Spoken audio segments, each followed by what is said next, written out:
మొత్తం కంప్లీట్గా అతనే ఇక్కడ ఎస్టాబ్లిష్ చేసేసి ఒక ప్రపంచ చరిత్రను మార్చినట్లు నిన్న బిల్టప్లు చూస్తూ ఉంటే నవ్వొస్తూ ఉంది. ఈ అశోక్ లేలాండ్ అనేటువంటి కంపెనీకి అది అసెంబ్లీ యూనిట్, బస్సులు తయారు చేసేటువంటి ఆ బస్సులకి ఒక బాడీ బిల్డింగ్ చేసేటువంటి ప్లాంట్ విజయవాడ దగ్గరలో ఉండేటువంటిది. అసలు ఆ ప్లాంట్ ఎప్పుడొచ్చింది? ఒక్కసారి కాస్త చదువుకున్న వాళ్ళు ఎవరైనా కూడాను ఆ గూగుల్లోకో యూట్యూబ్లోకి వెళ్ళేసి కొడితే అది ఈ ప్రభుత్వం కాక గత ప్రభుత్వం కాక అంతకుముందు ప్రభుత్వంలో వచ్చినటువంటి సంస్థ. ఆ సంస్థ చిన్న ఒక ఫ్యాక్టరీ ఏపీఐసి అనేటువంటి ఈ యొక్క ఇండస్ట్రియల్ కారిడార్ ప్రాంతంలో ఉన్నటువంటి ఆ ప్రాంతంలో ఈ బస్ బిల్డింగ్ అనేటువంటిది 2018కి ముందే అది స్టార్ట్ అయ్యి 2019-24 మధ్యలో కూడాను వారి కార్యకలాపాలు కొనసాగిస్తూ ఉన్నారు. తర్వాత రెసిషన్ వచ్చిన తర్వాత, మన కోవిడ్ వచ్చిన తర్వాత, రెసిషన్ వచ్చిన తర్వాత అక్కడ కొన్ని డిమాండ్ తగ్గడం వల్ల ఉత్పత్తి అనేటువంటిది కొంచెం తగ్గింది. కానీ ఈ యొక్క నిన్న ఏర్పాటు చేసినటువంటి ఆ యొక్క హంగామా, ఆ ఈవెంట్లో చూస్తే ఆ ప్లాంట్ ఇప్పుడే ఈ కూటమి ప్రభుత్వంలో నారా లోకేష్ గారే తెచ్చినట్టు, వీళ్ళే గ్రౌండింగ్ చేసినట్టు, ఇప్పుడే కట్టినట్టు ఆ బిల్టప్లు చూస్తూ ఉంటే నిజంగా నవ్వొస్తూ ఉంది. అది 600 ఉద్యోగాలకు సంబంధించినటువంటిది, ఉపాధి అవకాశాలు వస్తాయి. ఆ ప్లాంట్ అనేటువంటిది ఎప్పుడో అయిపోయింది. ఈరోజు ఏదో కొత్తగా ఈయన కనిపెట్టినట్టు, కొత్తగా ఈయన అనుమతులు తెచ్చినట్టు, కొత్తగా ఈయన టైంలో అప్రోచ్ చేయనట్టు ఇప్పుడే ఇచ్చినట్టు ఆ బిల్టప్లు. అది కూడాను ఆయనకు సంబంధించినటువంటి శాఖ కాకపోయినా ఆయన సంబంధించిన శాఖలో డ్రాప్అవుట్స్ పెరుగుతూ ఉన్నాయి. ఐటీకి వచ్చినటువంటి కొత్తగా వచ్చినటువంటి కంపెనీలు ఏమీ లేవు. తర్వాత ఇక్కడ ఏమి రాకున్నా కూడా ఇండస్ట్రీ మినిస్టర్ రావాల్సినటువంటిది ఆ యొక్క పోర్ట్ఫోలియోలో ఈయనెళ్ళి, నాకు తెలిసి అది ఇండస్ట్రియల్ సంబంధించినటువంటి మంత్రికి, పరిశ్రమల శాఖ మంత్రి కింద ఉంది. కానీ పరిశ్రమల మంత్రి లేరు. ఎందుకంటే వాళ్ళు నిజాలు చెప్పాల్సింది వస్తుందని చెప్పి, వీళ్ళైతే తండ్రి కొడుకులు ఎప్పట్లాగే కళ్ళు మూసుకొని కళ్ళు తెరిచి అబద్ధాలు ఆడతారు కాబట్టి వీళ్ళు వచ్చి ఇదంతా కూడాను ఈవెంట్ చేస్తూ ఉన్నారు.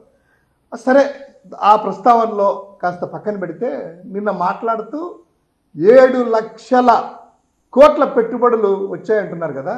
మొన్ననే ఫిబ్రవరి 25వ తారీఖున గవర్నర్ గారి చేత ప్రసంగంలో 6.5 లక్షల కోట్ల పెట్టుబడులు ఆంధ్రప్రదేశ్ రాష్ట్రానికి వచ్చేసాయి, వస్తున్నాయి కాదు వచ్చేసాయి, 6,50,000 కోట్ల పెట్టుబడులు వచ్చేసాయి, 4 లక్షల మందికి ఉపాధి అవకాశాలు ఇచ్చేశాము అని చెప్పారు కదా. అది 25వ తేదీ ఫిబ్రవరి. ఈరోజు మార్చి 20 తారీఖు, అంటే ఎన్ని రోజులండి? 25 రోజులు కూడా కాలేదు. ఆ ఫిబ్రవరిలో 28 రోజులు కాబట్టి 23 రోజుల్లోనే 7 లక్షల కోట్ల పెట్టుబడులు అండి ఈరోజు. అంటే 50,000 కోట్ల రూపాయలు 22 రోజుల్లో తెచ్చారంటే చాలా అద్భుతం అండి. ఆలీబాబా అద్భుతం అనేటువంటిది ఏదో క్రియేట్ చేసినట్టు. సరే, ఆ 7 లక్షల కోట్ల పెట్టుబడులు ఎక్కడెక్కడ వచ్చాయో ఒక్కసారి ఒక వైట్ పేపర్ రిలీజ్ చేయగలరా? అంతెందుకు ఈ 6.5 లక్షల కోట్లు కూడాను గవర్నర్ ప్రసంగంలో పెట్టినటువంటి వాటిలో మండలిలో వైఎస్ఆర్సీపీ సభ్యులు ఎక్కడొచ్చాయి 4 లక్షల ఉద్యోగాలు, ఎక్కడొచ్చాయి 6,50,000 కోట్ల పెట్టుబడులు, ఏ ప్రాంతంలో చూపించండి అనేటువంటిది డిమాండ్ చేస్తే, ప్రశ్నలు అడిగితే దానికి సమాధానం ఏది? ఉత్పన్నం కాబోతున్నాయి, వస్తాయి ఉద్యోగ అవకాశాలు, క్రియేట్ అనేటువంటి తప్పుదవ పట్టించేసేసి వెళ్ళిపోయారు కదా. ఈరోజు నారా లోకేష్ గారిని, ఈ ప్రభుత్వాన్ని వైఎస్ఆర్ కాంగ్రెస్ పార్టీ డిమాండ్ చేస్తూ ఉంది. అయ్యా, ఈ 7 లక్షల కోట్ల పెట్టుబడులు మీరు విన్నారు కదా, ఏ ప్రాంతంలో వచ్చాయి? మీరు ఈ యొక్క 2024 మీరు ప్రభుత్వం తీసుకున్న తర్వాత ఇప్పటి వరకు 10 నెలల్లో ఏ ఏ ప్రాంతాలలో ఏ ఏ కంపెనీలు వచ్చాయి, ఏ కంపెనీలు స్టార్ట్ అయ్యాయి, ఎన్ని ఉద్యోగాలు వచ్చాయి అనేటువంటిది దమ్ముంటే వైట్ పేపర్ రిలీజ్ చేయగలరా? సూటిగా ప్రశ్నిస్తున్నాము, సూటిగా అడుగుతున్నాము. ప్రజలకైనా సమాధానం చెప్పండి. 7 లక్షల కోట్లు సంతోషం వచ్చింటే, కానీ ఫలాని ప్రాంతంలో నిన్న మీరే అన్నారు, ఈ యొక్క అశోక్ లేలాండ్ ప్లాంట్ ద్వారా 600 మందికి ఉద్యోగాలు వస్తాయి, తర్వాత సెకండ్ స్టేజ్లో 1,500 మంది అని. అలా కంపెనీ పేరు చెప్పి పలాని కంపెనీలో మా హయాంలో ఇదిగో ఈ తేదీన ఈ జియో ద్వారా వీళ్ళకి అనుమతులు ఇచ్చాము, వీళ్ళ ద్వారా ఒప్పందం జరిగింది, తర్వాత వాళ్ళు స్టార్ట్ చేశారు, ఈ పలానా వారికి వచ్చాయినటువంటిది ఎంప్లాయ్మెంట్ డేటాలో కూడా ఉంటుంది కదా, వీళ్ళకి ఉద్యోగాలు ఇచ్చాము. అంత డీటెయిల్డ్గా వెళ్ళకపోయినా కూడాను ఈ ప్రాంతంలో ఇంత పెట్టుబడి వచ్చింది, ఇన్ని ఉద్యోగాలని వైట్ పేపర్ మీరు రిలీజ్ చేయగలరా? చేయలేరు.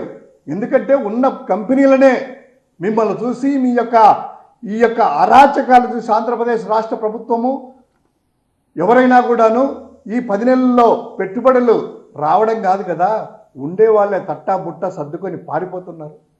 అందుకు ఉదాహరణే JSW జిందాల్ స్టీల్ ప్లాంట్ మేము పెట్టుబడులు పెడతామని వైఎస్ జగన్మోహన్ రెడ్డి గారి హయాంలో వచ్చి వారికి రెడ్ కార్పెట్ వేసేసి పరిశ్రమలకు పారిశ్రామికవేత్తలకి ఈ ఉద్యోగ అవకాశం మాకు ఇవ్వాలని చెప్తే సరైనసి ఒప్పందాలు చేసుకుని పనులు మొదలుపెట్టే టైంలో మీరు వచ్చి వారి మీద పరిశ్రమల మీద దాడులు చేస్తూ ఉంటే ఆ యొక్క జిందాల్ స్టీల్ ప్లాంట్ మహారాష్ట్రకి వెళ్ళిపోయింది. ఎన్ని వేల ఉద్యోగాలు వచ్చాయి, ఎన్ని వేల కోట్ల పెట్టుబడులు వచ్చాయని చూసుకోండి. మీరు మా ప్రభుత్వాన్ని వైఎస్ జగన్మోహన్ రెడ్డి గారిని మీరు అంటున్నారే పారిపోయారనేసి, ఒక్కసారి చరిత్ర తిరుగు చూడండి.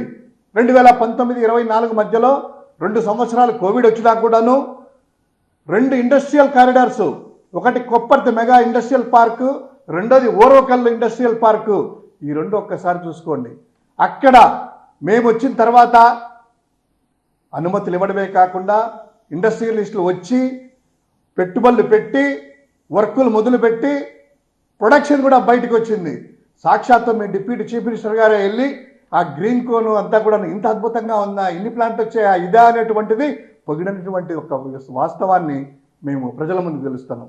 అదేవిధంగా రాయలసీమ ఎడారి ప్రాంతం బద్వేలి, కడప ఇవన్నీ కూడా చూసుకున్నట్లయితే అక్కడ వారికి ఉద్యోగాలు ఇవ్వాలనే ఉద్దేశంతో సెంచూరియన్ ప్లైవుడ్ అనేటువంటిది బద్వేల్లో ప్లాంట్ ఎస్టాబ్లిష్ చేసి మా ప్రభుత్వ హయాంలోనే ఒప్పందాలు జరిగి పనులు మొదలుపెట్టి పనులు పూర్తయ్యి ఉత్పత్తి కూడా బయటకు వచ్చింది.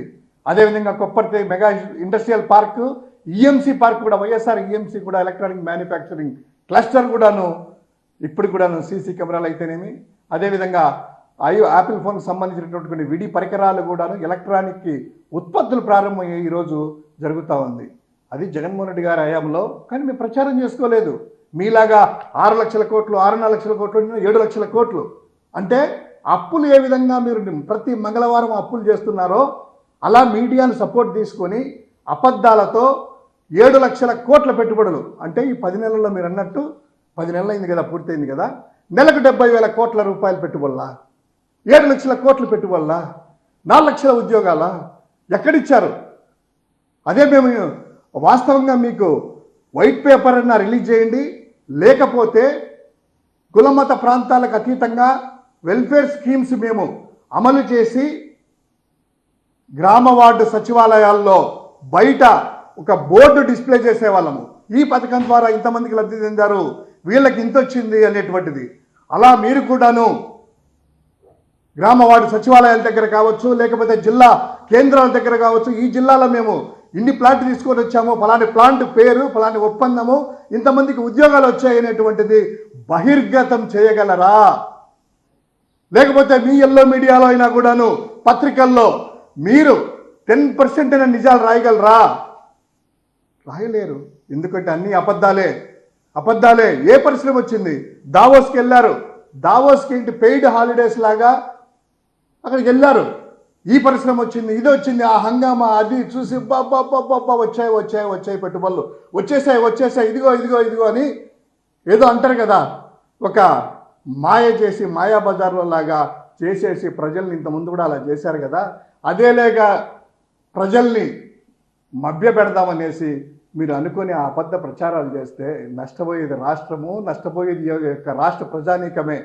ఊరిక గాలిలో లేకుండా, గాలిమేడలు లేకుండా కాస్త వాస్తవ లెక్కలైనా కూడాను ప్రజల ముందు పెట్టి పరిపాలన మీద దృష్టి పెడితే, మీ యొక్క శాఖలో దృష్టి పెడితే, ఆ యొక్క విద్యా సంబంధించినటువంటి పిల్లలకి తల్లికి వందనం రాలేదని ఏడుస్తూ ఉన్నారు, లేకపోతే కనుక బళ్ళలో డ్రాప్అవుట్స్ పెరుగుతున్నాయి, మేము ఉన్నప్పుడు 12th వరకు ఉన్నటువంటి పిల్లలకి 8th క్లాస్ నుంచి ట్యాబ్స్ ఇచ్చేసేసి బైజూస్ ద్వారా, అదేవిధంగా ఐఎఫ్పి ప్యానల్ ద్వారా ఎన్ని కూడాను అప్ టు డేట్ సిలబస్ ఇచ్చేసేసి ఇంగ్లీష్ మీడియం ద్వారా ప్రజలకి విద్యార్థులకు మేలు జరిగేది.